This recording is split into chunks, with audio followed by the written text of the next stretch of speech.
Praise the Lord. இயேசு கிறிஸ்துவின் நாமத்தினாலே யாவருக்கும் ஸ்தோத்திரம். வாலிப பிள்ளைகளுக்கு ஒரு அன்பான வேண்டுகோள் இன்றைக்கு நான் கேட்டுக்கொள்ள விரும்புகிறேன். பாருங்க, நிறைய பிள்ளைகள் இன்னைக்கு எப்படி நடந்துக்கிறீங்கன்னா, அது சொல்ல முடியாத அளவுக்கான சூழ்நிலைகளை பார்க்க முடியுது. என்னோட கடைக்கு 2 பிள்ளைகள் வந்தாங்க. இது 2 பிள்ளைகள் மாத்திரமில்லை, இன்னும் நிறைய பேர் அது போல வருகிறார்கள். நேற்றைக்கு 2 பிள்ளைகள் வந்தாங்க. வந்து எல்லா மெனுவும் பார்த்தாங்க. இது வேணுமா, அது வேணுமா, அது வேணுமா, எல்லாவற்றையும் பார்த்துட்டு கடைசியாக ஒரே ஒரு கப் கேக் வாங்கி, ஒரு ஸ்பூன் வாங்கி, நானும் சரி உள்ளே போய் விட்டேன். எனக்கு உள்ள வேலை இருந்தது. இந்த பிள்ளைகள் உட்கார்ந்து கொண்டு, ஒரு ஃபஸ்ட் இயர் ஸ்டூடெண்ட்டு தான், கண்டிப்பாக நன்றாக தெரிகிறது. ஒருவருக்கு ஒருவர் கடையிலே உட்கார்ந்து மாறி மாறி ஊட்டிக்கொள்வது, அப்புறம் வாயை துடைத்து விடுவது, அப்புறம் கையை பிடித்து கொள்வது, ஒரு சொல்ல முடியாத சில காரியங்கள் பப்ளிக்ல உட்காந்து செய்யறது. என்னால வெளியவே வர முடியல அந்த பிள்ளைங்க பண்றதெல்லாம் பார்க்கும் பொழுது. இந்த நேரத்துல வேற யாரும் வரமாட்டாங்களா, வந்தா இவங்க எழுந்து போய் விடுவாங்களே, இவங்களை எப்படி நம்ம போங்கன்னு சொல்றது, அதுவும் கஷ்டமா இருக்கு. ரொம்ப நேரம் அந்த ஒரு கப் கேக்கை வாங்கிட்டு பல மணி நேரம் உட்காந்துக்கிறாங்க. ஏன்னா இங்கே அவங்களுக்கு கம்ஃபர்டபுளாக இருக்குது. உள்ள நல்லா ரூம், ஏசி ரூம் நல்லா உட்காந்து. எனக்கு என்னன்னா, பின்னாடி கேமரா இருக்குது, நான் அங்கே ஒரு பொண்ணு நிற்கிறேன். இதெல்லாம் அவங்களுக்கு தெரியுதா தெரியலையானே எனக்கு தெரியல. எனக்கு சந்தோஷமாக இருக்குது அங்கே அதெல்லாம் பார்க்குறதுக்கு. திடீர்னு என்ன பண்ணுறாங்க, சரி நம்ம இது வெளியே நிற்காமல் இருந்தாலும் இவங்க யாரும் இல்லைன்ட்டு இன்னும் கொஞ்சம் அட்வான்டேஜ் எடுத்துப்பாங்கன்னு சொல்லிட்டு நம்ம உள்ளே போயிட்டு திரும்பி வெளியே வந்தாலும் அதுக்குள்ளவே ஹக் பண்ணி கிஸ் பண்ணுறாங்க. இதெல்லாம் பார்க்கும் பொழுது வாலிப பிள்ளைங்களுக்கு நான் சொல்கிறேன், நீங்கள் என்ன நினைக்கிறீங்கன்னா, அம்மா அப்பா நம்ம கூட இல்லை, நம்ம எங்கேயோ தூரம் வந்துட்டோம், நம்ம காலேஜுக்கிட்ட இருக்கிறோம், இந்த ஏரியாவில் இருக்கிறவங்க யாருக்கும் நம்மளை தெரியாது, இவங்கெல்லாம் நம்மளை பார்த்தா என்ன பார்க்கலன்னா என்ன, நம்மளுடைய இஷ்டம் அப்படின்னு சொல்லி நீங்கள் நினைக்கிறீங்க. பாருங்க, உங்களுக்கு ஒரு வசனத்தை நான் வாசிக்கிறேன்.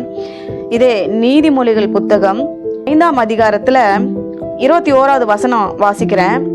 மனுஷனுடைய வழிகள் கர்த்தரின் கண்களுக்கு முன்பாக இருக்கிறது, அவனுடைய வழிகள் எல்லாவற்றையும் அவர் சீர்தூக்கி பார்க்கிறார். அப்பா அம்மா முன்னாடி நீ வேணா மறைஞ்சிருக்கலாம், ஒரு நாள் இருளில் செய்கிறது ஒரு நாள் கர்த்தர் வெளிச்சத்துக்கு கொண்டு வருவார். நீங்க பப்ளிக்ல எப்படி நடந்துக்கிறீங்க, இடரல் வருவது நல்லதுதான். அந்த இடரல் உண்டாக்குகிற மனுஷனுக்கு ஐயோன்னு வேதம் சொல்லுகிறது. நீங்க எப்படிதான் இருந்தாலுமே கூட சில இடங்களுக்கு போகும் பொழுது அங்க நிற்கிற ஜனங்கள் எப்படிப்பட்டவர்களாய் இருப்பார்கள் என்று உணர்ந்து கொள்ளணும். ஒருவேளை யாரோ ஒருத்தர் அதை பார்த்து உங்க தாயிடத்திலேயோ உங்க தகப்பன் இடத்துலையோ போய் உன் பிள்ளைகளை இடத்துல நான் பார்த்தேன், இப்படி பார்த்தேன் என்று சொல்லும் பொழுது அந்த தாயின் இருதயம் எவ்வளவு வலிக்கும், அந்த தாயினுடைய மனசு எவ்வளவு வேதனைப்படும், அந்த தகப்பன் எவ்வளவு அவமானங்களை சந்திப்பார். அதற்கு தான் வேதம் சொல்லுகிறது, இஷ்டத்துக்கு விடப்பட்ட பிள்ளை தாய்க்கு வெட்கத்தை உண்டு பண்ணுகிறான்.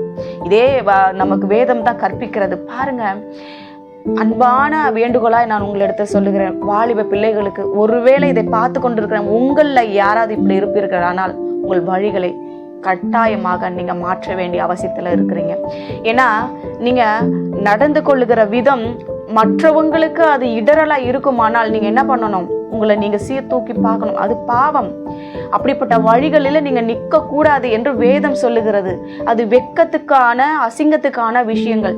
எனவே வாலிப பிள்ளைகளே, நீங்க உங்களுடைய இந்த வயசு இருக்கும் தான் நான் சொல்லலை, ஆனா அதுக்காக எங்க எப்படி நடந்து கொள்ள வேண்டும் என்ற ஞானமும் வேண்டும். அதுக்கு தான் அனுதினமும் நீதிமொழிகள் படிங்கன்னு சொல்றது. நீதிமொழிகள் தான் உங்களுக்கு புத்தியை தருது, ஞானத்தை தருது, அறிவை போதிக்குது, எங்க எப்படி நடந்துக்கணும், எந்த வழியில போகக்கூடாது, எந்த வழியில போகணும், எதை கை கொள்ளணும், நிறைய கற்றுக் கொடுக்குது. எனவே தேவ பிள்ளைகளை, உங்களிடத்துல நான் அதிகமா அன்பான வேண்டுகோளை வைக்கிறேன். வாலிப பிள்ளைகளுக்கு முக்கியமாக நீங்க பப்ளிக்ல நடந்து கொள்ளும் பொழுது நிதானமாய் ஞானமாய் நடந்து கொள்ளுங்கள். அது நீங்க ஒருவேளை தேவ பிள்ளைகளா இருப்பீர்களானால் உங்க எல்லா காரியங்களையும் கர்த்தர் பார்த்து கொண்டிருக்கிறார். இங்க நீங்க மறைத்தாலும் ஒரு நாள் அங்க வெளிப்படும். எனவே ஞானமா செயல்படுங்க. தயவு செய்து நீங்க உங்களுடைய வழிகளை சீர்படுத்துங்க. செபிக்கலாமா? நல்ல தகப்பனே, இந்த வேலைக்காக நன்றி செலுத்துகிறார் ராஜா. எத்தனையோ வாலிப பிள்ளைகள் தன்னுடைய தாறுமாறான வழிகளிலே போய் கொண்டிருக்கிறார்கள். யார் பார்த்தா நமக்கு என்ன, நம்மளுடைய இஷ்டம் என்று நினைக்கிற பிள்ளைகளுக்கு மத்தியில என் தேவன் இடைப்படுவீராக. இந்த தாயோ இந்த தகப்பனோ கேள்விப்படும் பொழுது அவங்களுடைய வலி வேதனை நீர் ஒருவரே அறிவே உங்க கரத்துல ஒப்பு கொடுக்கிறோம். இயேசுவின் நாமத்துல ஜெபிக்கிறோம் பிதாவே, ஆமென்.